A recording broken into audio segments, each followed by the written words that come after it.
아멘. 할렐루야. 감사합니다. 할렐루야. 감사합니다.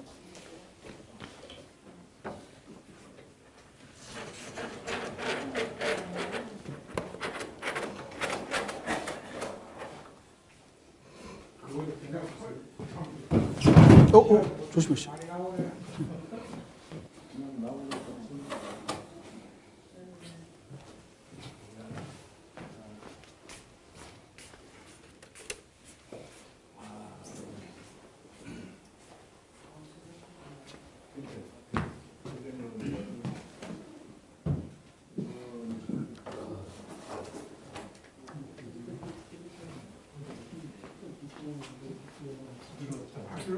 화면이 좋네. 이동식으로 이렇게. 예. 할렐루야.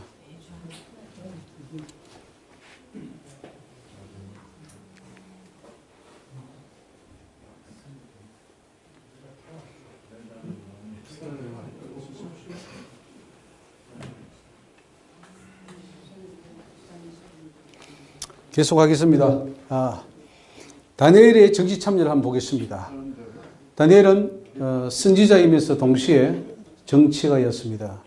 상당히 영적인 사람이었고 금식하면서 또 기도하면서 가브리엘 천사를 만나기도 하고 또 영적 비밀을 많이 받아내서 미래에 될 일까지도 다 예언받. 특히 나라에 대해서 그런 정치가였기 때문에 나라가 어떻게 될 것인가에 대한 많은 예언들을 받아냈습니다.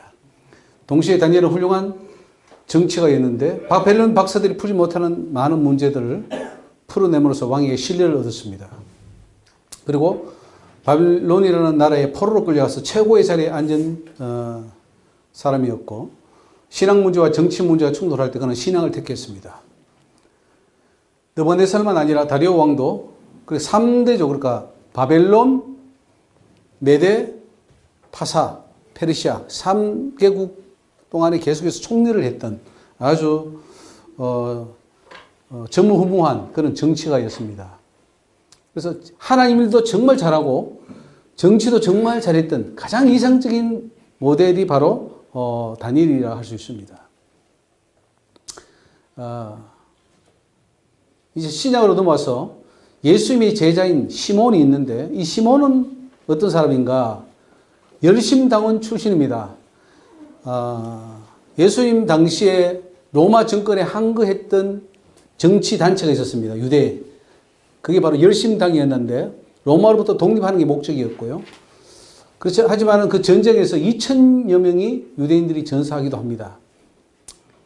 예수님이 돌아가시고 AD 70년경에 열심당원들은 로마를 대항하여 전쟁을 일으켰고 처음에는 예루살렘을 점령하는데 성공했지만 나중에는 로마군에 의해서 점령되고 맙니다. 그 열심당의 출신이 바로 제자 시몬입니다. 셀롯이라 나오죠. 셀롯. 열심당, 열심 이런 뜻이거든요. 누가복음 6장 15절 보면 마테와 도마 및 알페오의 아들 야고보와 및 셀롯이라 하는 시몬 이렇게 됩니다. 셀롯은 열심당이라는 뜻입니다. 제자 된 후에 열심당에서 탈퇴를 합니다. 그래서 이제 이걸 보면은 정치를 하다가도 예수님의 사명을 맡으면 정치 활동은 중단된다 하는 것을 알 수 있죠. 그 정치하다가 나중에 그 목사님이 되는 분들이 많지 않습니까? 그죠? 그런 분들이 계속 정치 안 하고 이제 목회만 하시는 경우가 많죠. 예. 여기 혹시 뭐 정치하시다가 목회하시는 분 계십니까? 우리 목사님, 우리 저기 김구배 목사님은 한나라당 맞죠? 한나라당 때 그 국회의원들을 모아놓고 그 연설하는 법, 뭐 어떻게 하는 거 다 가르치는 분이에요. 그러니까 대단한 정치가 있는데 지금 이제 다 내려놓으시고 이제는 정치 안 하시지 않습니까? 예, 이제는 그 강의하시고 저기 사상 치절 쪽에 아주 한국의 최고 권위자시고 또 신학생들이나 많은 분들도 배출해낸 그런 일이죠. 이것은 정치인들은 정치에 종사해야 되고 목회자들은 목회에 종사해야 된다 하는 것을 시사해 줍니다. 세례 요한의 정치 참여를 보면은 세례 요한은 당시 종교적 타락을 지적하고 회개를 외쳤습니다. 그러니까 오늘 이 시대에 한국 목사님들 중에 세례 요한 같은 그런 분이 많이 필요합니다. 사실은 회개를 외치고 이게 사회 개혁이고 정치 참여예요. 이래서는 안 된다. 너희들 이게 기독교냐, 이게 교회냐, 바른 말 하면서 외칠 때 교회가 살면 사회도 개혁되고 사회가 개혁되면 정치도 개혁되고 다 사는 거죠. 그래서 이 사회적인 죄악도 다 지적해냈습니다. 정한 세에 넉증치 말라. 군민들은 또 강파하지 말며 또 받는 요를 족한 줄 알라. 이런 식으로 개혁을 외쳤습니다. 일종의 회개는요, 개혁입니다. 그 옛날에 우리가 평양 대부흥이 일어났을 때에 그 평양에 있는 기생들까지도 그 예배, 그 부흥에 참석했다는 말이 있습니다. 얼마나 그 뜨거웠는지. 그러니까 그게 교회 개혁, 영적 개혁이 곧 사회 개혁으로 이어지는 것을 알 수가 있죠. 세례 요한은 헤롯에 대하여 정치적인 죄악도 지적했습니다. 자, 헤롯이 그 동생 빌립의 아내 헤로디아와 결혼을 했기 때문에 그것이 잘못됐다 말해가지고 옥에 갇혔습니다. 발언을 하다가 옥에 갇혔죠. 세례 요한은 정치적인 문제에 대하여 발언을 하다가 감옥에 갇혔고 목배임까지 당하고 하나님 편에서 정의를 외치다가 죽임을 당했습니다. 그렇지만 세례 요한은 하나님 편에서 정의를 외쳤습니다. 그 정의는 영적인 것만 아니라 사회적인 정의도 포함되어 있었고 이것은 사회적 정의와 영적 정의가 분리되어 있는 것이 아니라 많은 부분 연결되어 있음을 의미합니다. 목회도 사실 우리가 영적인 것이 목회인데 목회를 하다 보면은 사회적인 측면, 정치적인 측면이 막 연결되어 있어요. 예를 들면 동성애 문제도 영적인 문제인 동시에 사회적인 문제이고 나아가 정치적인 문제이고 나아가 전 세계적인 문제입니다. 이런 것들을 다 이제 목회자들은 다 다루어야 되고 그건 바른 식견을 가져야 되죠. 어떻게 목사님들이 동성애가 괜찮다라고 하는지 모르겠어요. 그래서 특히 저기 서구 유럽 쪽에 있는 목사님들부터 해서 미국 목사님들 머리에는 뭐가 들어있는지. 그나마 이제 한국 목사님들은 동성애를 자꾸 하니까요. 그 PCUSA, 그러니까 미국 북장로교죠. 우리 그 언더우드를 파송한 교단입니다. 그쪽 교단의 그걸 인정을 했어요. 동성애 목회자. 그러니까 대거 나왔어요. 통합적이죠. 그래도 우리 목사님들 그래도 조금은 살아있구나. 우리 한국 목사님들이. 이번에 또 UMC라고 그 미국 그 감리교, 연합 감리교가 또 인정을 했어요. 그리고 또 대거 연합 감리교에 소속된 한국 교회 목사님들이 나왔습니다. 그나마 그래도 좀 살아있어요. 우리 한국 목사님들이 다른 외국 목사님들에 비해서는 정신이 조금 바뀌어 있는 것 같아요. 예.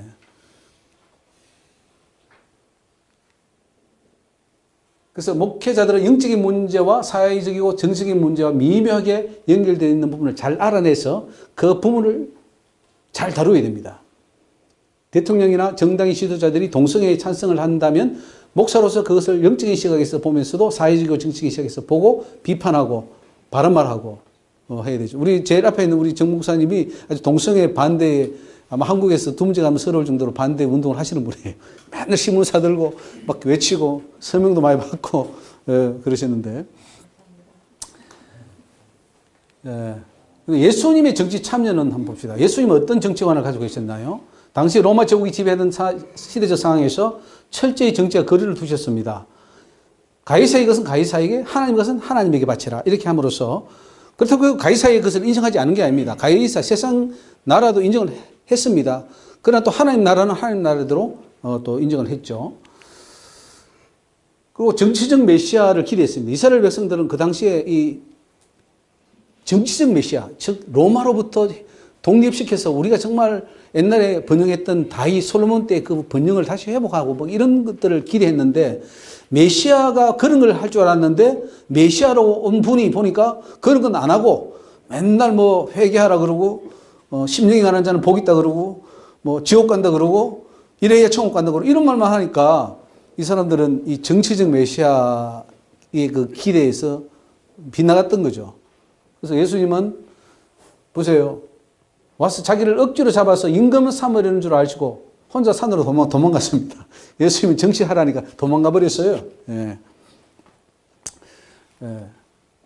하나님 나라와 세상 나라를 구분했습니다. 그래서 우리 예수님은 세상 나라에 관심이 있는 것이 아니라 하나님 나라에 관심이 있는 걸 알 수 있죠. 요한복음 18장 36절에 예수께서 대답하시되 내 나라는 이 세상에 속한 것이 아니라 만일 내 나라가 이 세상에 속한 것이었다면 내 종들이 싸워 나로 유대인들에게 넘기지 않게 하였으리라. 이제 내 나라는 여기에 속한 것이 아니니라. 이렇게 말했습니다. 예수님의 정치관인데, 만약에 이제 그렇다면은 내 종들 천사를 불러가지고 야 로마군 다 쓸어. 천사 한 명만 불러도 로마군 다 씁니다. 근데 그렇게 하지 않았다는 거죠. 내 나라는 여기에 속한 게 아니라는 거죠.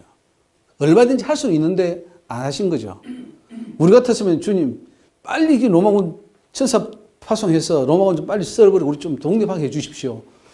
라고 할 만도 한데 예수님은 그게 아니었던 거예요. 왜? 예수님의 목표는 정치적인 어떤 그런 문제보다는 더 높은 하나님 나라의 확장, 천국에 있었던 것을 알 수가 있습니다. 예수님의 목표는 천국 건설이었다. 로마 정부의 전복이 아니었습니다. 로마도 나중에 씁니다. 로마라는 나라를 아주 하나님 쓰시잖아요. 복음을 전파하는데 아주 도구로 많이 쓰죠. 왜냐하면 그 로마라는 정치 체제, 제도가요. 로마 모든 길은 어디로 통한다 그런 말이시죠? 로마로 통한다. 로마에 가면은 뭐 동서남북 팝을 나가는 길이 있잖아요. 왜 거기. 그래서 이 로마가 모든 것을 다 닦아놨습니다. 그 주변에.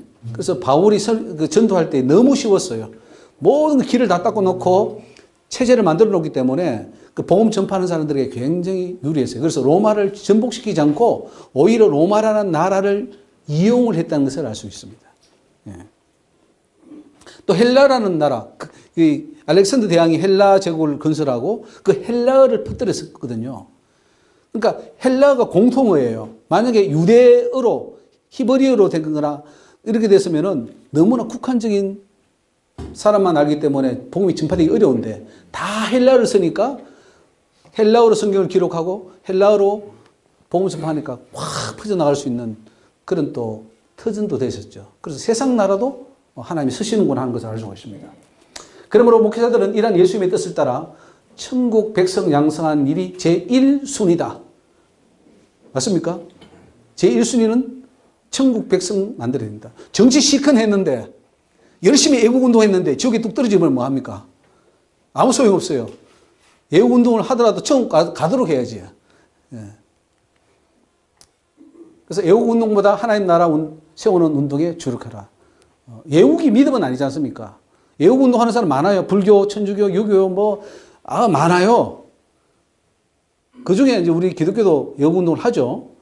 예수님이 원하는 거는 애국운동보다 더 위에 있는 하나님 나라 세우는 운동을 하라는 거죠. 그리고 애국운동을 하더라도 하나님 나라 세우는 운동과 연계해서 하라는 거예요. 하지 말라는 게 아닙니다. 해야 됩니다. 하되 하나님 나라 주님의 영광을 드러내는 그 일과 연계할 수 있도록 하라. 그리고 예수님은 정교 분리 입장을 가지고 있는 것을 알 수 있습니다.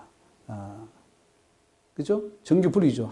가이사의 것은 가이사이가 하나님 것은 하나님에게. 내 나라는 여기에 속하지 않았다. 이렇게 말을 합니다. 사도 바울은 어떤 견해를 가졌을 거예요? 세상 정치도 하나님으로부터 온다. 사도 바울은 세상 정치가 하나님으로부터 왔음을 강조합니다. 그래서 정치인들은 하나님의 뜻을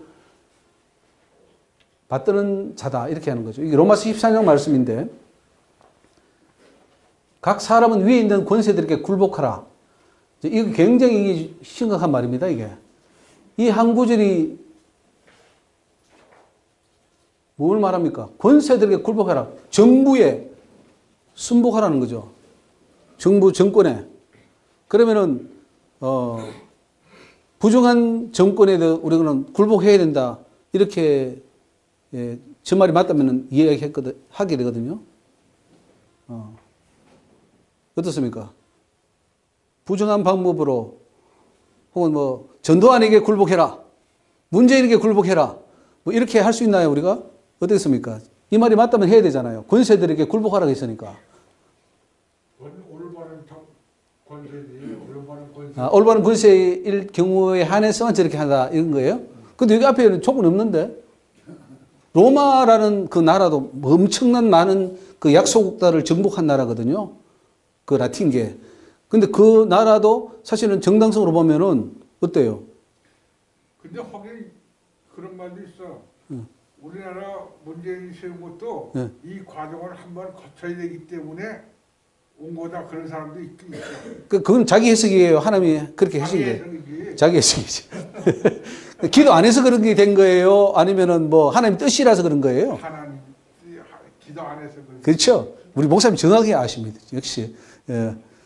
기도 안 해서 그런 사람이 생겼지. 예. 기도 잘해봐요. 좋은 대통령이 있어서 그럼. 나를 잘 다스렸겠지. 평안하게. 예. 또 기도해서 예. 윤석열이 됐잖아 또. 예. 기도해서 된 거예요? 나는 그걸 특별히 알아요. 왜? 예. 50만 표가 예. 우리 내가 수영장에 나가는 예. 수영장에서 34만 표 잡았어. 예. 그리고 부천에서 5만 표 잡고 예. 그걸로 이긴 거예요. 아, 그거로. 예. 하긴, 그거 못 잡아서 뭔 얘기를 예. 거예요? 그건 분명히 하나님 역사가 있었던 것 같아요. 그럼 맞는 것 같아요. 그래서 저녁에 잡아가지고 그 새벽까지 아. 부득 있어서 우리가 못 잡아서 안 났어. 알았습니다. 예. 잘했습니다. 예. 나 그래서 요거 첫 줄을 명확하게 좀 해주실 예. 권세대를 굴복하라는 거고 이게 이제, 그래서 제가 뭘 했는지 하면은, 지난번 세미나에서 하나님 말씀과 인간의 말에 대한 차이를 둔다는 그 말이에요. 그게 즉, 하나님은 그 말은 절대적이에요. 예를 들어, 우상 숭배하지 마라. 이건 절대적입니다. 이거는 시대가 바뀌어도 절대로 바뀌지 않는 계명이에요. 그 잣대예요. 근데 위에 있는 권세들에 굴복하라. 이거는 바울이 그 당시에 로마의 상황에서 로마 정부에 하라는 거예요. 근데 모든 걸, 뭐, 무솔리니에게 굴복하라. 나치에게 굴복하라. 이런 말 아니잖아요. 근데 그걸 다 적용해버리면은 이제 골치 아프다 이거죠. 그러니까 인간의 말은 유익하지만 상대적으로 적용을 잘 해야 되고 절대적인 잣대는 아니다는 거죠. 우리는 이걸 절대적인 잣대로 삼을 필요는 없어요. 그 당시에 그랬구나. 이게 로마서니까 로마 성도들은 그 당시에 로마 제국에 굴복하는 게 맞구나. 그런 식으로 해서 썼다. 이렇게 받으면 돼요. 이거 부인할 것도 없고 그렇게 받으면 돼요. 예, 근데 북한도 마찬가지지. 북한 김정은한테 굴복을 안 하면 당장 그러니까 북한의 권세를 김정은이를 세웠다면 김정은이 굴복해야 되잖아요. 그러면 그런 어떤 여러 가지 문제가 있기 때문에 그러니까 이제 하나님 말씀을 잘 적용해야 되고 또 이게 하나님이 직접 하신 말씀과 인간이 쓴 말은 구분이 필요하다. 그런 유익은 하지만 우리에게 적용은 하되 차병을 둬야 된다. 많은 말씀이 있어요. 뭐 결혼하지 말라 그러잖아요. 곧 예수님 오신다고. 2000년 지났는데 아직 안 오셨어요. 그때 나 혼자 나처럼 지내라 그랬거든요. 처녀들은. 그러니까 그 말을 믿고 했는데 지금 2000년 지났는데 아직도 안 오시고 계시니까 어떻게 하면 좋을까? 그러니까 그거는 그 당시에 그때 필요한 그 말씀이라고 봐야 되고 바울의 의견이에요. 내 의견을 고하고 내 생각을 고하고 내 경험해 보니까 이렇더라. 사실 또 그렇게 살면 또 좋지 뭐. 그러니까 그렇게 받아들여야지. 이것이 절대적인 하나님의 잣대다, 캐논이다 이렇게 받아들여서는 안 된다 하는 말씀이죠. 그래서 저는 이 구절을 이거는 절대적인 어떤 우리 모든 시대를 망라하고 하나님의 그 절대적인 기준으로 보기에는 힘들다는 거죠. 우리 목사님 말씀하셨듯이 그 정권이 옳으냐 안 옳으냐에 따라서 우리는 굴복할 수도 있고 안 할 수도 있는 거죠. 바울은 정치에 대해 교회가 일제를 복종해야 된다는 입장을 강조합니다.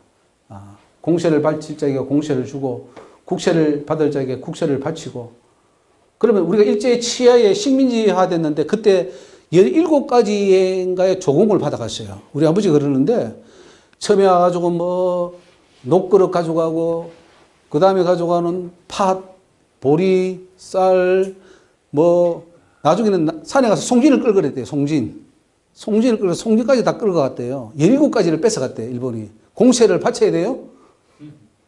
그게 합법적인가요? 이제 그런 문제가 있는 거죠. 그리고 뭐 존경할 줄 존경하라. 뭐 일본 순사를 우리가 존경해야 됩니까? 일본 순사? 일제시대 경험하시는 우리 목사님들 계시잖아요. 일본 순사. 바울은 당시 로마 제국의 정치적 권세가 하나님으로부터 나왔기 때문에 거기에 철저히 복종 내지 순종해야 할 것을 강조합니다.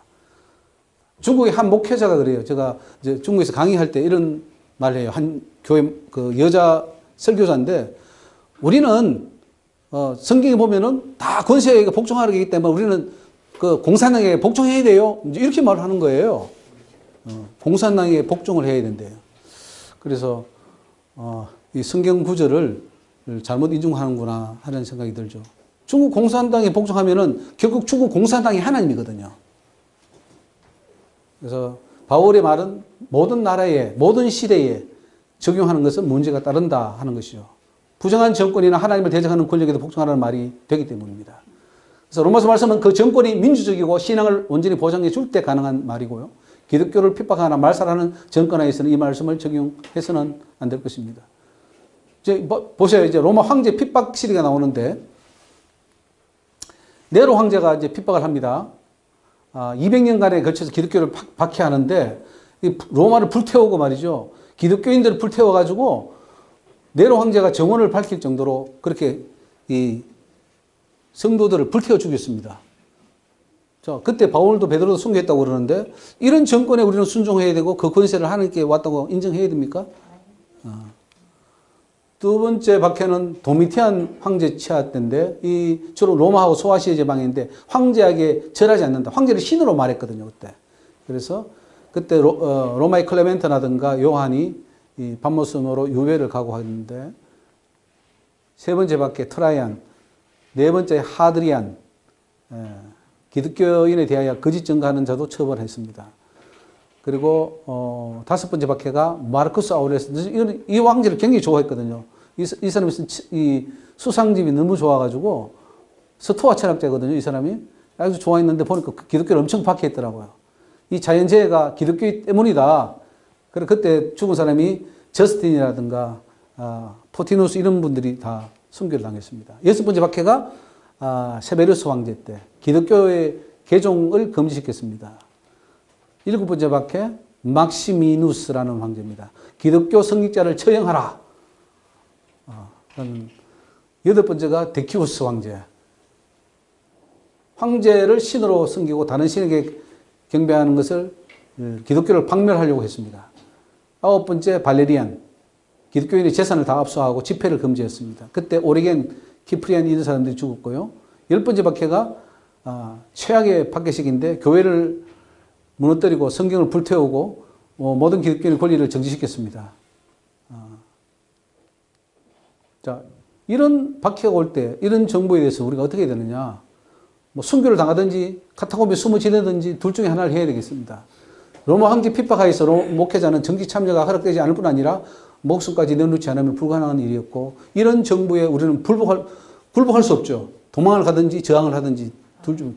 사자기한테 물리는 것은 저항한다는 뜻이에요. 그리고 카타콤에 숨는다는 것은 피한다는 뜻이죠. 그래서 이럴 때 순교자가 많이 나왔고요. 목회자는 이런 상황에서 정치 참여보다는 순교자의 길을 선택해야 될 것입니다. 왜냐하면 순교자의 피가 굉장히 그 로마를 무너뜨리잖아요. 어떤 많은 순교의 피가 결국 그 로마를 무너지게 했다. 이런 말도 합니다. 거대한 로마 제국도 교회 지도자들과 성도들의 순교의 피 때문에 결국은 그 어떤 정치 행위보다도 내가 핍박당하고 무저항하는 거. 이제 뒤에 보면 또 무저항이 굉장히 정치적인 메시지가 큽니다. 저항하면 우리가 오히려 힘이 가는 줄 아는데요. 무저항은 더 큰 힘을 가지고 옵니다. 예수님이 십자가에 돌아가실 때 무저항이었거든요. 잡아가라 이거예요. 잡아가라. 그래서 본인 한 사람의 피 흘림을 통해서 전 인류가 구원을 받는 길을 열어버린 거예요.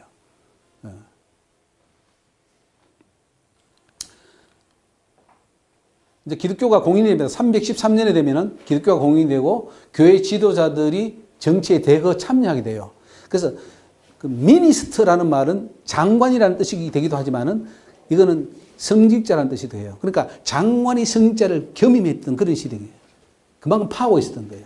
미니스트라 그래요. 우리는 뭐 그 목사를 패스터라 그러는데 그 천주교나 혹은 직제가 있는 것, 즉 그 천주교는 직제가 있잖아요. 쫙 돼 있고 루터교도 직제가 돼 있고 성공회도 직제가 돼 있어요. 체가 돼 있어요. 한 교회예요. 그들은 성직자를 미니스트라 이렇게 붙이죠. 그만큼 이제 성직자들이 정치에 참여합니다. 그래서 콘스탄틴 대제가 로마의 정식 종교로 공인하면서 이게 이제 한편으로 좋은 소식입니다. 핍박이 끝났으니까 이제 자유다. 교회야 드디어 자유다 하고 왔는데 또 이렇게 됨으로써 그때부터 정치에 관여하게 되고 재산권을 인정하게 되고 그러니까 지도자들이 엄청난 특권을 누립니다. 많은 혜택을 누립니다. 그러니까 뭐가 옵니까? 타락이 오겠죠. 정치적인 힘을 가지게 되고 교회 지도자들이 정치적인 사람이 되는 겁니다. 그 결과 외적으로 성장해서는 영적으로는 타락의 길을 가게 됩니다. 그래서 정교 일치의 결과인데요. 교회의 외적 성장, 권력화를 가져오는 대신에 영적으로는 타락하고 피폐하게 되는 교훈을 우리 역사를 통해서 얻게 됩니다. 그래서 중세 천년간의 엄청난 그 암흑의 그 시간들이 진행이 되겠죠. 교황은 어떻습니까? 교황. 중세에는 교황의 권력과 황제의 권력이 팽팽하게 대립했습니다. 그래서 어떨 때는 황제가 교황을 누르기도 하고 때로는 교황이 황제를 누르기도 합니다. 그래서 우리 카노사의 굴욕 잘 아는 것처럼 1077년에 있는 일인데 교황 앞에 가서 황제가 무릎을 꿇습니다. 황제가 교황이라는 교회의 최고 지도자 앞에 가서 무릎을 꿇어버리는 거죠. 그러다가 나중에 또 황제가 권력을 잡고는 또 교황을 또 죽이고 막 그런 일이 있는데 결국은 이 교회가 정치화하는 이 카톨릭은 그 정교 일치에 가깝습니다. 정치에 관여해야 된다는 거죠. 그래서 그 우리 한국에 나가 보면 예수회도 있고요. 또 우리나라의 그 무슨 사제? 정의구현 사제. 그 사람들은 완전히 또 좌쪽으로 기울으신 그쪽 그 사람들입니다. 정치에 완전히 개입되어 있는 사람들이죠. 우리 기독교는 기장측이 한신대 그쪽이 거의 정치에 많이 관여되어 있고 문익환 목사랑 이런 사람들 그리고 해방신학 혹은 민중신학 저하고도 좀 한참 했던 그 임태수 목사님이라고 그쪽 그 목사님도 민중신학 하다가 이거 안 맞다 하고 도망가 버린 사람이에요. 근데 민중신학은 뭐냐면은 민중이 예수다 이거예요. 내가 예수다 이거예요. 내가 예수가 돼서 예수의 삶을 사는 거다. 이런 식으로 해서 이제 그런 식으로 가는데 그런 식의 문들은 거나 연세대 신학교라든가 이화여대 신학교라든가 맛이 많이 갔습니다. 이쪽으로. 완전히 작용화되거나 뭐 이렇게 되는데 목사님도 연세대 신학교 공부하셨죠? 이상하죠? 그쪽은 완전히 또 점점 색깔이 좀 달라요. 농도가 아주 짙은 데가 있고 좀 약한 데가 있는데 저기 이화여대 신학교는 완전히 이제 짙어버린 거죠. 그거는 뭐 예수가 없을 거예요. 거의 예수가 없고 이상한 기독교를 만들어가지고 이제 하죠. 좀 그래서 그 대신에 정치에는 굉장히 관여되죠. 정치에는.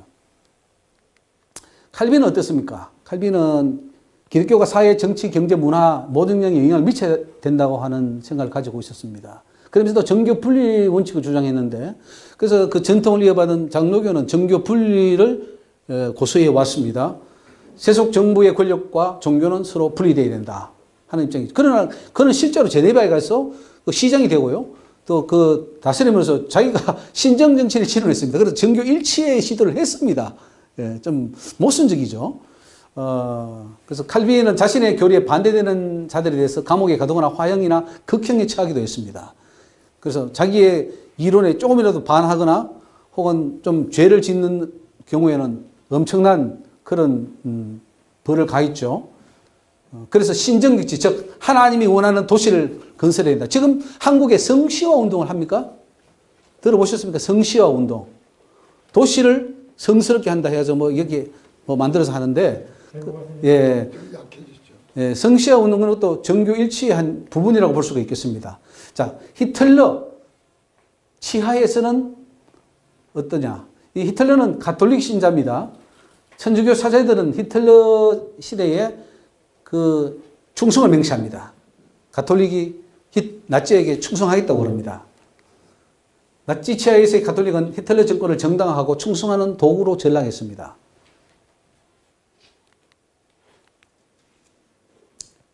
나치 정권에 복종한 교회와 정한 고백교회가 있습니다. 독일의 보수적인 교회들은 히틀러의 명령에 복종했습니다. 우리나라도 그랬죠. 일제시대 때에 무엇을 결의했습니까? 신사참배를 총회에서 결의합니다. 제일 먼저 한 교단이 어디입니까? 감리교입니까? 장로교입니까? 통합입니까? 그때 통합이 안 가르쳤죠. 통합은 1961년도인가 가르쳤고 예, 그렇죠. 장로교 하나로 돼 있고, 그 다음에 이제 뭐 저기 나중에 다 무릎 꿇었죠. 안 하면 죽으니까. 그 일본 총칼 앞에서 안 하면 어떡할 거예요? 할래 말래 하면은 우리는 어디 쪽 가야 됩니까? 여기서는 뭐 안 하겠다 하지만 집 가서는 또 다 하겠죠. 무서운 겁니다. 칼 앞에 결단한다는 게. 근데 이 독일 보수 교도들도 다 이제 그 신차삼배하는 길이 하듯이 히틀러에게 충성을 맹세합니다. 그러나 이제 고백교회라고 있어요. 고백교회는 저항을 합니다. 이 사람들이 고백교회예요. 여기가 보네퍼가, 요 사람이 보네퍼 같아요. 예. 예. 그래, 이런 사람들 뭐, 이거 반대합니다. 1934년 히틀러에게 반대를 해서 독일 프로테스탄트 교회로 이제 나오는데 이 교회가 바르멘 선언을 합니다. 바르멘이라는 선언을 하는데 이거는 우리는 예수 그리스도만 따르겠다 이거예요. 불복종, 히틀러에게 나는 불복종한다. 그래서 이 신사삼배 반대했던 우리나라 한상도 목사님이라든가 그 주기철 목사님 이런 분들 있죠. 그런 분들처럼 독일 교회도 그런 교회가 있었습니다. 칼 바르트라는 이 사람도 같이 이제 바르멘 선언의 선봉에 서게 되고, 그래서 이 내용은 1934년 발표된 것인데, 칼 바르트, 보네퍼 이런 사람들이 다 참가합니다. 내용은 뭐 쭉, 우리가 오직 예수만 따르겠다 이런 말들이고요. 쭉 이렇게 내용이 나옵니다. 하나님을 두려워하고 왕을 공경하라. 우리는 마치 국가가 그 특별한 위험을 넘어서서 인간 생활의 유일하고 전적인 조직이 되고 그래서 교회의 사명까지도 성취해야 하고 또 그렇게 할 수 있는 것처럼 가르치는 그릇된 교수를 배경한다. 국가가 아까 로마서 나오는 거 있죠. 로마서. 모든 권세는 하나님께 나왔다. 그래서 거기에 복종하라는 그런 말씀에 근거해서 베드로전서 2장 17절에도 하나님을 두려워하고 왕을 공경하라. 이제 이렇게 해서 무조건 그러면 히틀러도 나치도 하나님이 세운 게 아니냐. 그러니까 거기에 복종해야 된다. 이제 그렇게 나오니까 바르멘 선언을 하면서 그건 잘못됐다. 이렇게 말하는 거죠. 우리는 교회가 그 특별한 위험을 넘어서서 국가적 형태, 국가적 과제 및 국가의 위험을 취하고 그리하여 자신의 유일한 국가의 기관이 되어야 하고 또 그렇게 할 수 있는 것처럼 가르치는 그릇된 교수를 배격한다. 나치 정부를 배격하겠다는 거죠. 이렇게 해서 이제 바르멘 선언을 합니다. 그래서 나치와 같은 거대한 정부 조직 하에 교회가 영향을 받을 때에 교회는 어떤 정치적 입장을 취해야 될 것인가? 어떻게 바르멘 선언을 잘 한 것 같습니까? 고백교회가 제대로 한 것 같습니까? 아니면은 저기 독일 전통교회가 야 나치도 하나님이 세운 거야. 우리가 그들도 다 섬겨야 돼. 이렇게 하는 게 맞습니까? 예? 어느 쪽입니까? 바르멘 선언이 맞는 것 같아요? 그래서 이제 결국은 이 보네퍼가 히틀러를 암살하는 그 조직이 있는데 그 조직에 가담을 합니다. 그래서 히틀러 정권 끝까지 싸웠습니다. 그리스도는 교회만 아니라 세상에서도 주님이시기 때문이라는 것인데 세상의 불의한 권력이 하나님의 뜻을 거스를 때 교회는 불의한 권력을 비판하고 견제해야 한다는 입장이었습니다. 이 일을 교회가 하나님부터 위험했다. 그러니까 교회가 해야 할 일은 정부가 잘 가면 괜찮은데 못 갈 때는 교회가 나서서 그 정부의 잘못을 지적하고 그 정부를 와해시켜야 된다. 뭐 그런 입장이었죠. 좀 바른 생각을 가진 것 같습니까? 네. 원래 독일 루터 교회 출신이었는데 나중에 고백교회를 창설합니다. 그래서 반나치 운동을 하게 되고 히틀러 암살에 가담을 하면서 그 당시 독일 교회는 뭐라고 했냐면은 하나님이 영혼 구원을 위해서 예수님 보내준 것처럼 현재 독일의 나치 정부는 경제적 사회적 구원을 위해서 히틀러를 보내줬다 이렇게 말합니다. 독일 교회가 저렇게 말을 해요. 우리 한국 교회는 어떻게 해요? 이 일본은 우리 조선을 돕기 위해서 필요한 아주 좋은 나라다 이렇게 말을 했잖아요. 친일파 목사님들이 그렇죠? 네. 그렇게 말한 건 같은데 왜냐면은 살아남으려고 하니까 그렇게 말을 해야죠. 예를 들면 이화여대를 세웠던 누구예요? 김한란 박사는 어떻게 했냐면은 청년들이요 나갔어 일본에 사활 해가지고 그 뭐 내보내고 그랬어요. 선동했어요. 그래서 일본 위에 싸우라고 조선 청년들을 막 군대에 내보냈단 말이죠. 그리고 막 또 돈 있는 사람들은 비행기 헌납도 하고 일본 전쟁에서 이기라고, 대동아 전쟁에서 이기라고 비행기 사서 막 납품하고 그랬단 말이에요. 그런 분들이 이제 훌륭한 우리나라 인물로 있는데 이제 그걸 요즘 와서는 또 저쪽 좌파에서는 아니다 하고 막 이제 나오기도 하고 그래요, 지금. 근데 역사적 평가가 정확하게 해야 되죠. 우리 목사님들은 무조건 우파, 무조건 좌파 안 돼. 그게 아니고 우파가 잘한 게 있고 못한 게 있고 좌파가 주장하는 것이 일리가 있는 게 있으면 그거는 수용하되 아닌 거는 잘라버리고 이런 어떤 지혜가 필요한 것입니다. 보네프는 라디오 방송을 통해서 히틀러 우상 숭배하면 안 된다고 외쳤고 나치에 의해서 방송이 중단되고 결국 고발됩니다. 그리고 1943년 체포되고 45년에 사형됩니다. 보네프의 정치 참여를 한국적 상황에서 어떻게 받아들일까? 이거를 이제 받아들이는 보네프를 모델로 삼고 지금 열심히 또 하시는 분이 계셔요. 그 보네프식 저항, 정치 참여를 우리는 어떻게 적용할 것인가? 많은 부분은 잘 한 부분이 있죠. 보네프가. 그 독일적 나치 상황에서 우리나라 일제시대의 상황과 너무 비슷합니다. 그런 상황에서 이제 그 정치적 참여를 저렇게 했다는 것이죠. 러시아 정교회는 어떻습니까? 러시아 정교회. 많이 들어보셨죠? 러시아 정교회. 예? 정교회 상당히 큽니다. 러시아 정교회가 있고, 뭐, 저기 또 알메니안 정교회도 있고, 동방 정교회, 그리스 정교회 뭐 많아요. 정교회가. 그게 뭐냐면, 동로마와 서로마가 가릴 때에 서로마는 카톨릭이 되고, 동로마는 정교회가 됐어요. 그 정교회도 또 나라마다 나눠져서 있는데, 러시아도 러시아의 정교회가 하나 형성됐는데, 이 러시아는 푸틴 정부와 밀접한 관계가 있습니다. 그래서 정교일치라고 봐도 됩니다. 푸틴도 정교회 신자입니다. 그런 정교회 미사에 참석하고, 이번에 크리스마스 때도 참석했더라고요. 그 예배에. 그 신자입니다. 정교회 신자예요. 하나님 믿는다고 그래요, 푸틴이. 그 공산주의 아닙니다. 사회주의 아니고, 그 인정해요, 종교를. 그런데 정교회가 생명이 있습니까? 생명이 없어요. 구원이 없어요. 형식적인 그런 그 정권을 위해서 필요한 덜러리 정도 됩니다. 러시아 정교회는. 그래서 이 정교회 선교사님이 그러는데 정교회에 있는 그 분들이 제일 많이 핍박을 한대요. 자기 선교사들을. 그 정교회는 정보가 밀접하게 연결되어 있습니다. 그리고 키릴 주교가 이제 이번에 우크라이나 전쟁을 지지합니다. 이 전쟁의 명분이 뭐냐 하면은 저 우크라이나에 우리 성도들이 있는데 저 우크라이나 정부가 너무 핍박을 해. 그래서 우리 성도들 좀 자유케 해야 돼. 그래서 전쟁한 거예요. 명분은 그래요. 그리고 푸틴은 그걸 들어보니까 그러듯 하거든. 그렇게 이제 정복하면은 야, 우리도 그 영토도 없고 그 땅도 그 엄청 비옥합니다. 그 미래에 뭐 우리 전 세계에 몇 %가 나온다 그래요? 그 정도로 아주 좋은 땅을 확보할 수 있기 때문에 전쟁을 하긴 했는데 지금 수세에 몰리고 있죠.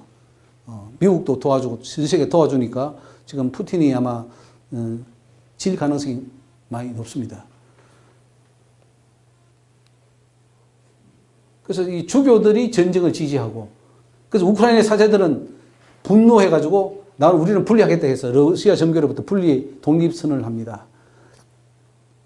그리고 이 러시아 정교회 성자들은 이거는 우크라이나 전쟁은 거룩한 전쟁이다. 하나님의 전쟁이다. 하나님이 해방시키기 위한 전쟁이다. 이렇게 해가지고 이제 전쟁을 푸틴을 정당화시키는 거죠.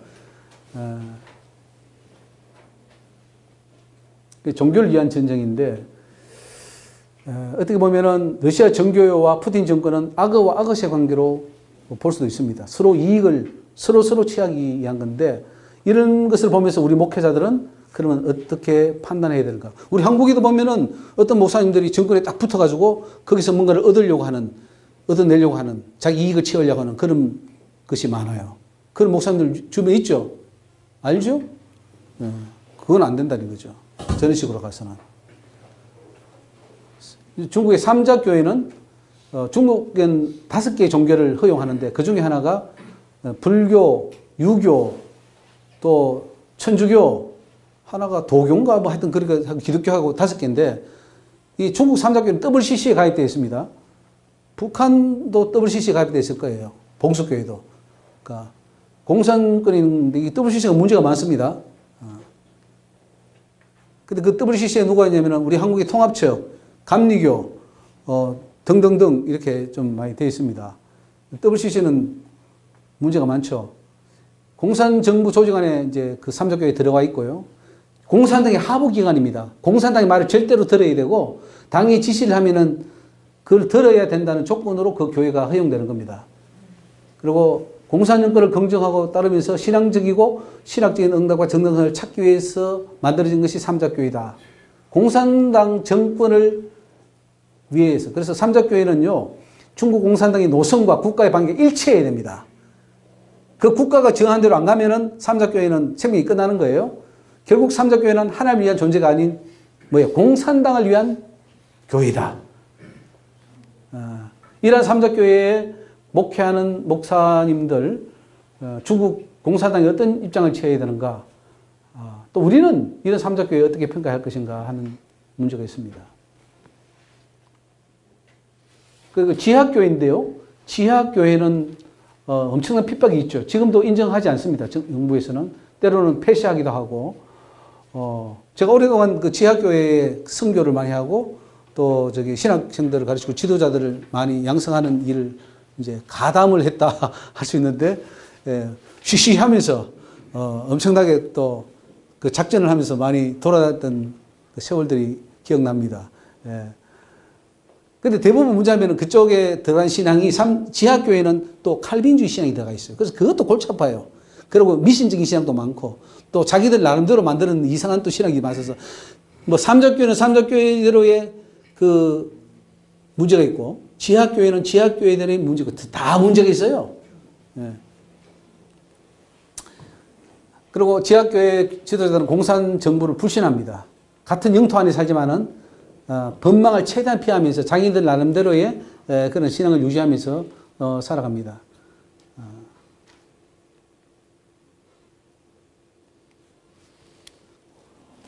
자, 일제 치하에서의 우리 한국 교회는 무엇을 했습니까? 정치를 어떻게 참여했습니까?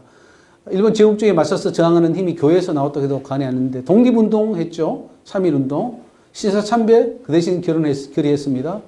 한국 교단이 일본 우상 앞에 무릎을 꿇은 그래서 이게 정치 참여의 실상입니다. 그래서 결국은 교회는 일본 제국주의 말을 듣는 집단. 그래서 교회에 오면은 한쪽에는 뭐가 있냐면 신사가 마련되어 있습니다. 그래서 성도들이 먼저 일어나가지고 신사에게 절을 하고 예배를 드리는 것을 일본에서는 간섭하지 않았습니다. 해라 했어요. 일본 정부에서. 또 일본 기독교 연맹도 있어요. 일본 기독교 연맹도 그런 걸 부추겼고요. 그러면 예배입니까? 예배가 아닙니까? 일본 신사에 가면 절하고 예배 드리면은 거기 국민의례라고 그래요. 국민의례니까 이건 해도 괜찮다 해가지고 뭐 한경기 목사를 비롯해서 다 했죠. 소수의 목회자들 반대하는 자도 있었습니다. 그래서 이 일제강점기의 지도자들 참 정치 참여 어려웠을 겁니다. 북한의 삼자교회 말할 것 없고요. 이거는 뭐 김정은, 김정일을 위해서 있는 그런 교회고 당과 수령에 충성하는 교회고 그때 인터뷰 하는데 그 교회에 전도사인가 여자가 나와 하는데 하나님을 안 믿더라고요. 삼자교회는. 하나님 안 보이는 하나님이 어디 있습니까? 우리의 하나님은 김일성이라는 거지. 대전시용입니다. 그래서 평양 봉수교회 가서 예배 드렸다 뭐 하다는 것은 사실은 그건 좀 우리 한국 목사님들 많이 가서 하는데 좀 우스운 이야기고요. 평양과학기술대학을 남한 목사님들이 세웠습니다. 뭐 박선희 목사님이나 이런 또 저 옛날에 그 돌아가신 오카노 목사님이 지금 그 사랑의 교회도 좀 많이 돕고 있을 텐데 자 그런 것들은 그것도 일종의 정치 참여인데 그 좀 어떻게 봐요? 괜찮다고 봐요? 평양과학기술대학 이런 거 만들어가. 그래서 이제 북한 돕기 하는데 송이를 1년에 보내오더라고요. 송이버섯을 북한에서 고맙다고. 근데 하나님은 그래요. 그는 살모사를 키우는 거다 그랬어요. 살모사. 북한에게 저기 도와주는 거는 살모사를 키우는 거다.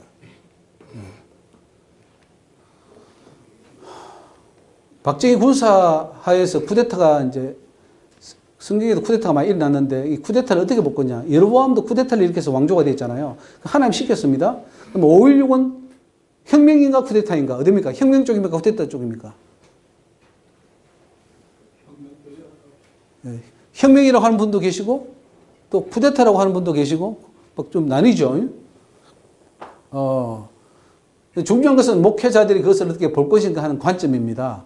뭐 부패한 이승만 정권, 이기붕의 그 세력들이 엄청 많았고 나라가 혼란했는데 그걸 청산하기 위해서 하나님이 박정희를 세워서 그 혁명을 일으킨 건 아닌가? 아니면 그냥 단순한 자기 권력욕을 채우기 위한 쿠데타 군사 반란인가 하는 거죠. 목사들이 이 박정희 정권하에서 정치에 참여하기 위해서는 박정희가 어떤 사람인지에 대해서 규명하는 것이 우선순위였고, 그래서 한국의 목사님들은 많이 혁명으로 이해를 하는 경향이 있습니다. 또 일부 진보 좌파 진영의 목회자들은 쿠데타로 규정하고 정권에 대항하는 데모를 쭉 해왔던 사람이 있죠. 예를 들면 문익환 목사라든가 또 박형규 목사라든가 또 누구죠? 그런 분들이 이제 좀 반대했죠. 가장 중요한 것은 하나님의 관점입니다. 하나님은 5.16을 어떻게 보시는가? 혁명으로 볼 것인가? 아니면 하나님이 원하셨던 것인가? 아니면 하나님의 뜻을 거스른 것인가? 근데 박정희 정권에서 교회의 신앙을 자유를 많이 주었습니다. 그리고 핍박하거나 압박하지 않고 오히려 굉장히 급성장했고요. 적극적으로 또 정권에도 협조하고 또 나라도 돕고 하는 그 결과로 보면은 그렇다 이거죠. 결과로 보면은 박정희 정권에서 교회가 굉장히 그 1960년, 70년 엄청 많이 성장했습니다. 전두환 군사 정권에서 우리는 그러면 정치는 어떻게 참여해야 될 것인가? 전두환은 좀 달리 쿠데타로 규정하는 경향이 많습니다. 부정으로 그리고 특히 광주 사태를 일으켜서 양민을 학살하고 씻을 수 없는 죄로 남고 있는데 문제는 광주 지역 목회자들입니다. 광주 지역은 직접 피해를 당한 또 목회자들과 그냥 멀리서 보는 목회자들 또 다르거든요. 그러니까 혹시 광주에서 목회하신 분 계셔요? 한 번이라도 목회하신 분? 혹은 이걸 직접 당해보신 분 계셔요? 그분은 어떨까요? 그쪽 지역에서 내 성도들 아들이 죽고 뭐 했을 때 어떨까요? 그 사람들은? 거기는 이북에서 내려갈 때도 이북에 내려온 소리도 있죠. 근데 그건 조금 신빙성은 좀 떨어져요. 뭐 그건 말은 하는데 신빙성이 좀 떨어지고 어쨌든 간에 이제 그렇게 했을 때에 광주 지역의 목회자들은 그 전두환 정권을 어떻게 볼 것인가. 이러한 부정직한 정권이 출발했을 때 목회자는 굉장히 바른 판단이 중요합니다. 하나님은 어떻게 볼 것이며 내가 거리로 나가야 될 것인가, 어떻게 될 것인가, 이제 이런 문제들이 생기겠죠. 또 전두환 정권 하에서 엄청난 데모가 일어났는데 학생 데모들, 목회자들은 어떻게 그거를 봐야 되고 반대해야 되는지 찬성해야 되는지 이런 것들도 굉장히 중요한 문제입니다. 굉장히 어려운 문제죠. 자, 김대중, 노무현, 문재인 등으로 이어지는 친북 좌파 정권 하에서는 어떻게 되느냐. 이제 반공이 사라지고 친북으로 바뀝니다. 그리고 북한을 적으로 보는 게 아니라 뭐 같이 통일해야 될 동족으로 보면서 새 대통령 모두가 북한을 방문하기도 하고 북한하고 손잡고 막 손 흔들고 그러니까 이제 헷갈리는 거죠. 계속 우리가 방공을 배웠는데 이제 뭐 화해 모드 돼서 뭐 통일되나? 막 엄청난 돈이 북으로 넘어가고 또 약속도 하고 전력도 하고 개성공단이 만들어지고 하니까 그 미국은 철수해야 되는가? 뭐 이렇게 되기도 하고요. 또 그 많은 돈이 넘어갔을 때 소수의 그 위에 있는 특권층들은 부를 누리고 또 핵무기 개발하는 작물로 흘러간 것을 추측도 합니다. 그리고 이제 고려 연방제 하자. 남북 통일하자. 이번에 그 종전선언 하려고 그랬잖아요. 문재인이가. 핵무기만 해놓고 있는데 종전선언 하면 어떻게 되겠습니까? 완전 나라를 이제 팔아먹는 그런 행동하는데 이거 어떡할 거예요? 이럴 때 우리 목회자들은 지금 어떻게 되느냐? 북한은 절대 핵을 포기하지 않지 않습니까? 이런 상황에서 이제 침묵할 것인가, 대항할 것인가. 그래서 이제 정교 일치, 정교 분리의 문제가 또 계속 나오는데 미국은 정교 분리를 원칙으로 합니다. 그 세금을 안 받는 것이 정교 분리라는 뜻입니다. 세금을 거둔다는 것은 정교 일치고 세금을 안 받는다는 것은 정교 분리인데 우리 한국의 교회도 세금을 안 받기 때문에 정교 분리입니다. 일치가 된다면 세금을 내야 될 겁니다. 근데 좌파 정부가 들어서면 교회와 목회자들이 정치에 직접 관여하는 경향들이 나타나고 있는데 정교 일치에 나가는 것이 하나님의 뜻인지 아니면은 정교 분리를 그대로 지켜나가는 것이 하나님의 뜻인지 만약에 정교 일치가 되면은 정부도 교회에 간섭하고 교회도 정부에 간섭하면은 누가 손해입니까? 정부가 교회에 간섭하기 시작하면은 교회가 손해죠, 결국은. 우리도 정치하겠다 하면은 누구 어떤 목사님처럼 우리 정교 일치하자. 좋다고요. 그러면 정부도 우리도 그럼 간섭할게. 세금 내. 다 간섭할게. 너희들 돈 쓴 거 어디 썼어? 목사들 다 조사하게 될 거예요.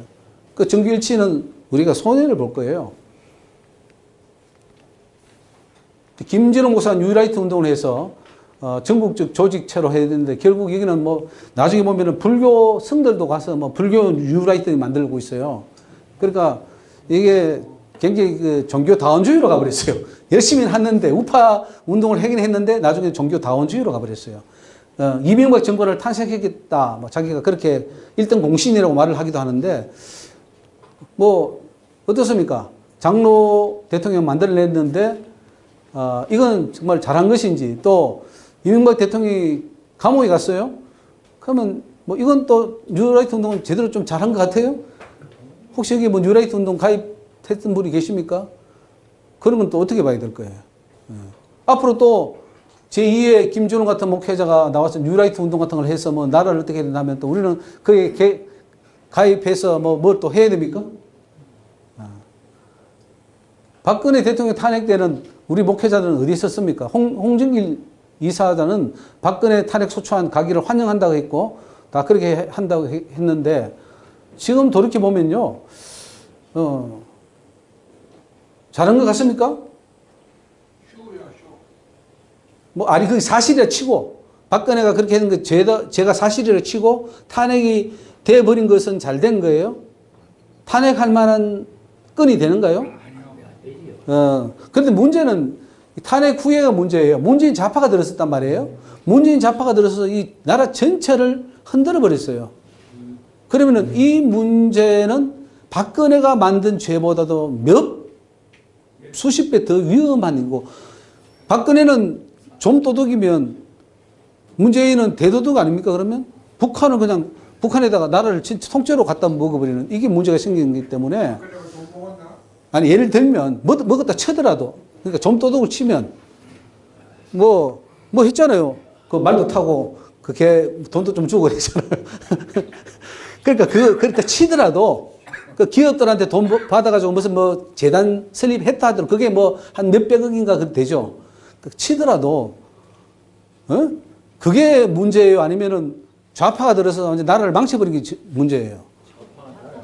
그렇기 때문에는 결과적으로 거꾸로 가면은 탄핵은 잘못됐다. 나라는 지켰어야 된다. 이게 되는 건데, 결국은 이제 그 당 안에서 김무성인지 무식인지 이런 사람하고 갈라서서 나눠지니까 그 사람들이 돌아섰기 때문에 탄핵이 된 거예요. 좌파가 이래서 된 게 아니고, 자중질환이죠. 유승민하고 김무성. 예. 그렇기 때문에 했는데, 다 비극이에요, 이것도. 어떻게 보면. 목회자들이 바로 제자리에 못 서서 그렇습니다. 교회가 제 역할을 못해서 그래요. 자, 빨리 갑시다. 광화문 집회를 이제 통한 목회자들의 정치 참여. 우리 목사님 듣고 가야 되는데, 광화문 집회가 일반 서민을 위한 집회인가, 기독교 집회인가, 아니면 둘을 혼합한 집회인가? 어디입니까? 자, 태극기 부대로 불리는 사람들이 태극기와 성주기를 들고 문재인 퇴진을 외치며 모인 집회라고 할 수 있습니다. 극우파 집회라고 하는데, 이제 긍정적인 측면도 부정적인 측면도 있죠.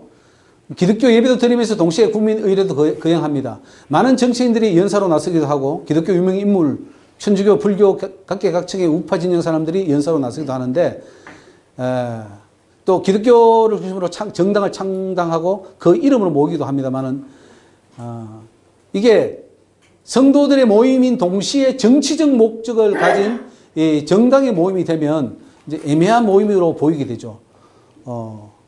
그래서 이것이 대한민국을 좌파로부터 지키는데 얼마나 도움이 되는지를 살펴볼 필요가 있습니다. 역효과를 불러는지. 태극기 집회를 해가지고 그때 국회의원인가 선거를 했는데 덕을 봤습니까? 실이 컸습니까? 실이 컸습니까? 광화문 집회가 그걸 통해서 사람들에게 인식하기를 우파로 더 표가 몰리고 더 인식이 갔습니까? 아니면은 오히려 기독교에 대한 반감을 가지면서 좀 더 마이너스 표를 뺏기는 결과를 가져왔습니까? 우파로 갔다는 분석도 있고, 혹은 오히려 또 젊은 세대들은 거기에 대해서 또 반감을 가지고 일로 갔다 이런 말인데, 그렇게 결과는 좋지는 많이 않았는데 어쨌든 뭐 평가는 또 그렇게들 합니다. 이런 모임이 기독교회의 이름이나 기독 정당의 이름으로 나오는 것이 일반 국민들에게 얼마나 지지를 받고 있는 것인지, 또 거부감을 주는지를 보아야 되겠습니다. 기독교 이름으로 정당하는 건 어떻습니까? 뭐 기독당, 뭐 예수당 이렇게 정당으로 나가는 건 어때요? 종교단체거든요. 종교단체가 정당으로 가는 거에 대해서 안 되는 거예요. 여러분 어떻게 봅니까? 그렇게 할 수밖에 없어요. 그렇게 할 수밖에 없다. 예. 국회가 못하니까. 국회가 못하니까 이제 그렇죠. 명분은 정당들이 못하니까 우리 기독교인도 이대로 나서서 그거를 해야 된다. 이제 그런 주장이죠. 예. 근데 그게 국민들이 봤을 때는, 혹은 또 전체적으로 봤을 때는 덕이 되는가 실이 되는가 하는 거죠. 참가 주체를 알 때 일반 정당이나 운동단체 이름으로 해서 기독인들이 거기에 참여하는 형태는 어떤가? 예를 들어서 국민의힘에 우리가 기독교인들이 단체로 협력을 밀어주는 건 어떨까요? 그 형태가 좀 바람직할까요? 아니면은 너희는 못하니까 우리는 기독당을 만들어서 여기에 다 모여라 해서 이 당을 이루어 나가는 게 옳을까요? 예. 그래서 뭐 많은 분들이 알고는 오히려 국민의힘이라든가 이런 것에 자기가 들어가서 예, 그렇죠. 정확하게 우리 또 우리 정치를 많이 하셔가지고 정확하게 보시네. 예. 예. 그래서 목회자들이 정치에 참여할 수 있습니다. 개인적으로 얼마든지 정치의 의견을 펼칠 수 있고, 근데 교회나 하나님의 이름으로 정치에 전면에 났으면은 여러 가지 문제가 생깁니다. 또 하나님이 그걸 허락했느냐의 문제도 생기고, 또 사람들이 볼 때 목사가 저런 말을 하네 하면은 잘한다 못한다 이렇게 하기 때문에 이제 어떻게 하나님의 이름에 누가 갈지 안 갈지를 봐야 된다는 거죠. 아무리 명분이 있다 하더라도 그 집회가 정당성을 갖췄다 하더라도 하나님의 이름을 내걸고 정치의 영역으로 들어가야 되면, 정치라는 것은 다 이익 집단이기 때문에 아무리 잘해도 반대하는 사람이 있고 또 하는 사람이 있기 때문에 그 하나님의 이름에 누가 가면 안 되겠다는 거죠. 정치인이나 정당의 이름으로 나가면 그 정치인이나 정당의 욕을 먹는 걸로 끝납니다. 그러나 하나님의 이름으로 나가면은 하나님의 교회가 욕을 먹기 때문에 굉장히 좀 조심을 해야 된다는 거죠. 자, 넘어가겠습니다. 이제 순국선열에 대한 묵념을 같이 합니다. 예배를 드리는 후에 입으로 국민 의례를 하고는 이제 또 뭘 하는데, 순국선열에 대한 묵념은 정당한 것입니까? 그게 만약에 일반 모임 같으면 당연히 국민 의례를 하겠죠. 그거야 그렇다 치고 기독교 모임으로 교회 이름으로 모였는데 국민 의례를 해가지고 순국선열에 대한 묵념을 한단 말이죠. 그럼 그거는 어떻게 되겠습니까? 잘못된 겁니다. 우상숭배. 순국선열에 대한 묵념은 우상숭배입니까? 예배 후에 하니까 예배 후에 하면 괜찮습니까? 아니 그 국민으로 합니다. 국민을. 그러니까 국민의례인데 순국선열에 대한 묵념은 하나님 봤을 때 그게 우상숭배냐 아니냐를 묻는 거예요. 기독교인이 볼 때는 좀 그런 문제도 있지만은 일반적으로는 그렇게 나가고. 그러니까 문제는 교회 이름으로 했단 말이죠.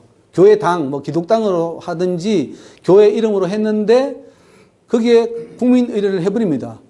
그러면 그런 옛날에 신사참배가 뭐냐면은 일본 호국 영령들에 대한 숭배거든요. 일본 호국 영령들. 그걸 우리가 본따서 우리는 순국선열에 대한 묵념으로 가져왔어요. 일본 거를 모델로 가져왔어요. 그래서 전쟁 영혼들에게 대해서 묵념을 하는데, 그거는 일본 전사냐 한국 전사냐 사람만 다를 뿐이지 죽은 영혼은 똑같은 거예요. 행위도. 그러면 우리는 일본 신사참배를 어떻게 물어봅니까? 우상숭배를 보면은 한국에 대한 순국선열에 대한 묵념은 물어봐야 돼요. 우상숭배. 근데 그걸 한단 말이죠. 목사님도 하고 장로님도 하고 다 성도들도 한단 말이죠. 그러면 그게 뭐가 되느냐 이거죠. 하나님이 과연 그 집회를 통해서 영광 받으시고 하나님 마음을 움직일 수 있는 집회냐, 아니면 하나의 일개 그냥 세상 정당으로서의 그 역할만 한 거냐 하는 그런 문제가 생기는 거죠. 자, 이거는 이 세미나를 준비할 때 주신 하나님의 말씀이에요. 한번 같이 읽어보겠습니다. 시작. 나에게는 가벨가 이 말씀을 주시더라고요. 그래서 가만히 생각해 봤습니다. 하나님이 나에게 가벨과 미간이 있다. 이것은 한 나라의 운명을 하나님이 잡고 계시다는 거죠. 하나님이 마음을 움직이면은 이 나라를 세우기도 하고 폐하기도 하고, 38선을 나눠 놓기도 하고 통합시키기도 하고 그건 하나님 손에 있다는 것을 말씀하는 거예요. 산헤리방이 히스기야를 향해서 하나님을 모독한 결과 히스기야가 기도했습니다. 근데 하나님 아수르 군인을 보내서 여기 몇 명 죽었습니까? 하나님 여호와의 사자 천사죠. 아수르 진에서 군사 18만 5천을 친지라. 천사 하나가 와서 18만 5천을 한 방에 죽여버렸습니다. 그래서 나에게 가브리엘과 미가엘이 있다는 걸 모르느냐 그랬어요. 하나님이 내 손에 있다 이거예요. 대한민국도. 그러니까 목회자들 너희들은 나를 믿고 나를 위해서 나에게 기도하라는 거죠. 제일 큰 애국과 정치 참여는 하나님을 움직이는 거예요. 예. 그렇게 세상을 호령하는 아수르 산헤립은 가서 자기 아들들한테 살해를 당합니다. 그 왕을. 모압과 암몬 연합군이 쳐들어왔을 때 여호사밧 왕은 힘이 없었습니다. 찬송하며 나갈 때 하나님께서는 대신 전쟁해 주셔서 서로 다 망하게 만들어 버렸어요. 지금 우리가 열심히 회개하고 기도하니까 나라가 그래도 어떻습니까 지금? 좀 제자리 좀 찾아가는 것 같아요? 20대 목사님 어떤 것 같습니까? 나라가 조금 제자리 찾아가는 것 같아요? 과정이죠. 지금 과정이에요. 과정이 그러니까 좀 보여요? 잘 안 보여요? 옛날에 비해서. 안 보여. 벗자고 가서 벗자고. 그래서 어쨌든 우리는 중요한 거는 예, 조금 그래도 정신을 차리니까 조금은 하는 것 같아요. 제가 예, 그래서 저도 이 세미나를 이렇게 하는 거는 여기 오는 분들만큼이라도 먼저 정신을 차리고 바로 서면은 하나님이 좀 봐주시지 않을까. 그리고 점점 좀 퍼져나가면은 이 대한민국이 그래도 살 길이 생길 것이다 하는 그 희망 하나 안고 지금 우리 열심히 하고 있습니다. 예. 그게 뭐 피 차에 살려하였다 그러죠?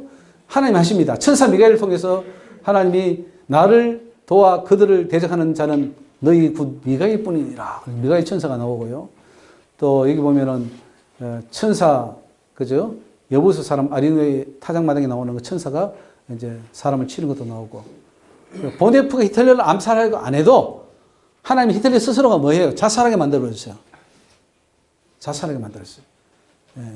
초대교회 네로 황제 기독교 핍박해서 네로 황제 죽이자고 자객단을 안 만들어도 스스로 죽었고 거대한 로마가 기독교 앞에 무릎을 꿇게 됩니다.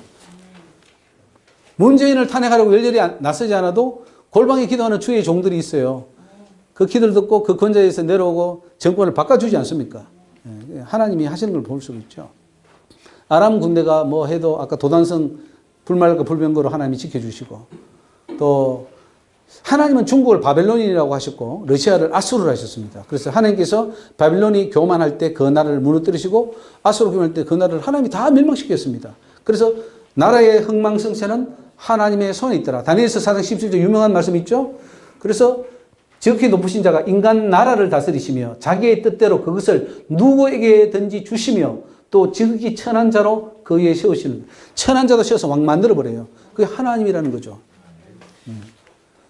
하나님의 명령이 떨어지면 천사는 이 세상 나라도 들어서 던져버립니다. 그래서 계시록 18장에 보면은 뭐죠? 큰 성 바벨론이 이같이 몹시 떨어져 다시 보이지 않더라.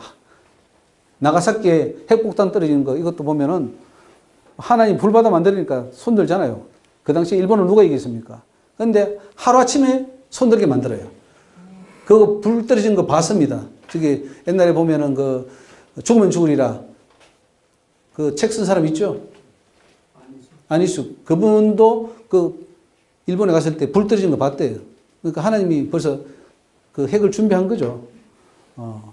그래서 목회자는 청중을 움직이는 것도 중요하지만 하나님을 움직여야 된다. 그러면 하나님은 하나님 움직이면 하나님 천사 명령할 거 아니에요. 가브리엘, 미가엘 명령하고 다른 천사 명령해서 저 나라를 불의를 없애라. 아모스에 나오는 것처럼 정의를 세워라. 불의한 정권을 무너뜨려라. 그렇게 하겠죠. 야곱이 광야길을 건너 형을 만나러 갈 때 천사들이 마하나임 천사들이 함께 했던 걸 알고. 지금 푸틴이 항암약을 복용하고 있다 그래요. 그러니까 지금 하나님이 손을 넣으니까 결국은 누구도 막을 수 없습니다. 벨사살 왕이 하루아침에 누웠고 베드로는 옥에 갇혀 내일이면 죽는데도 천사가 와서 꺼내주었고, 그래서 하나님이 하시는 걸 알 수 있습니다. 이름도 없이 빛도 없이 부르짖는 종들의 기도를 듣고 하나님이 2007년도인가에 기도할 때에 그 38선을 지켜달라고 기도할 때 하나님이 내가 큰 교회 목회자들의 기도를 듣고 이 나라를 지키는 줄 아느냐. 이름도 빛도 없이 부르짖는 저 종들의 기도를 듣고 38선을 지킨다. 이런 말씀을 하신 적이 있습니다. 그래서 하나님이 38선을 지키시더라고요. 근데 정말로 부르짖는 종들의 기도를 듣고 지키신 것을 볼 수가 있습니다. 자, 이제 사문으로 마치겠습니다. 그래서 내 자리에서 충성해야 된다. 예.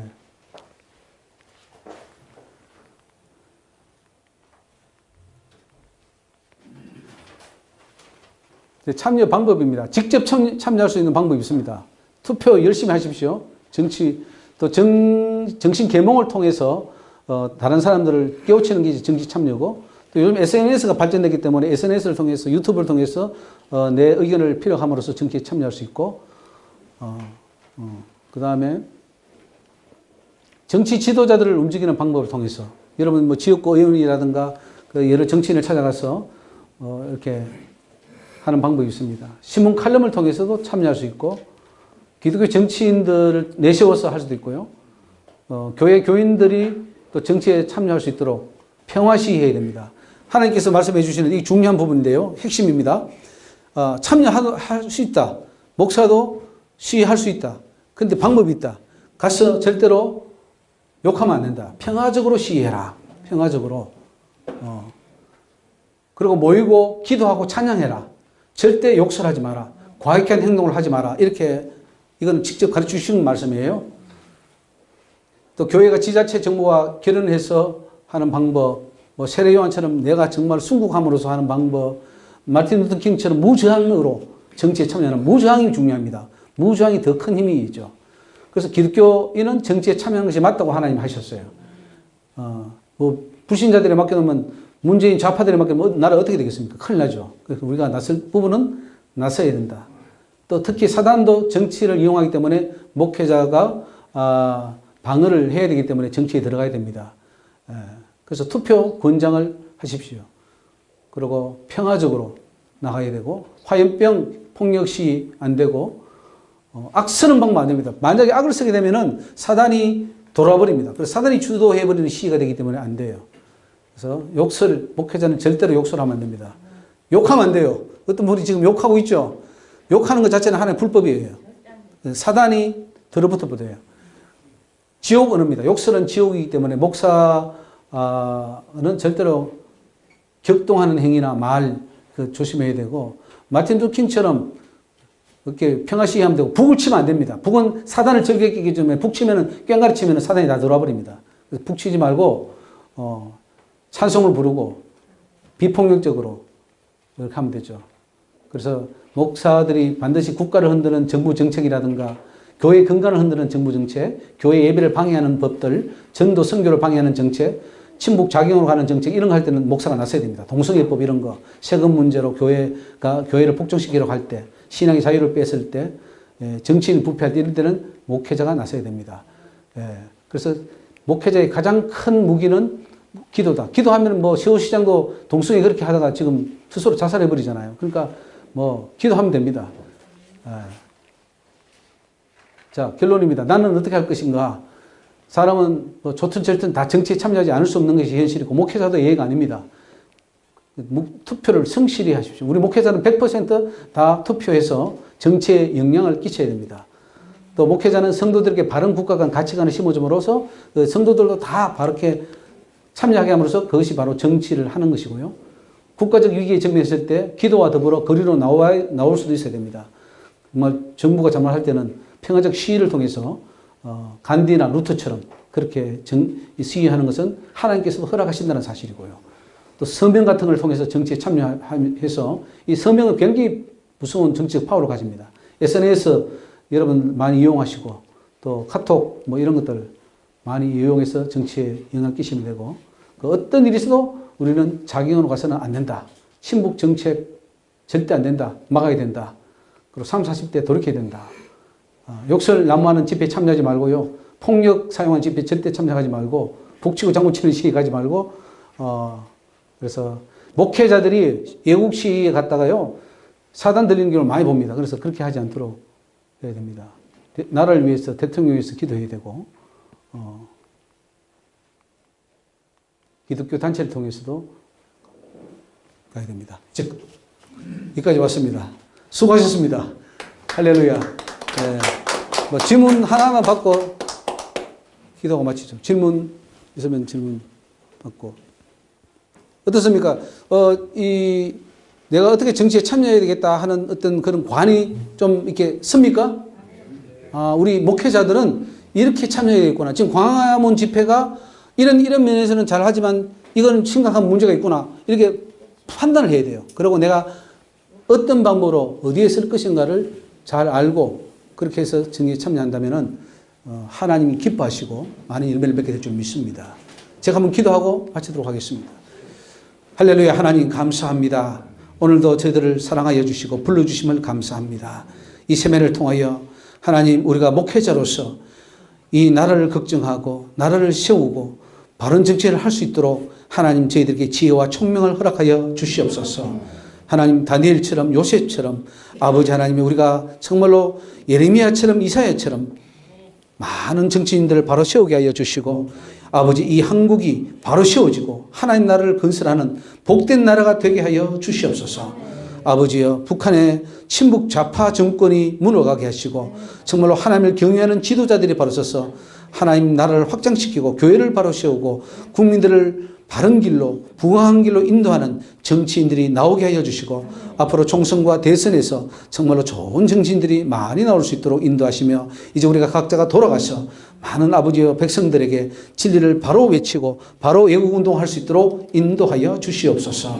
모든 영광 주님께 올려드리오며 예수 이름으로 기도 올리옵나이다. 아멘.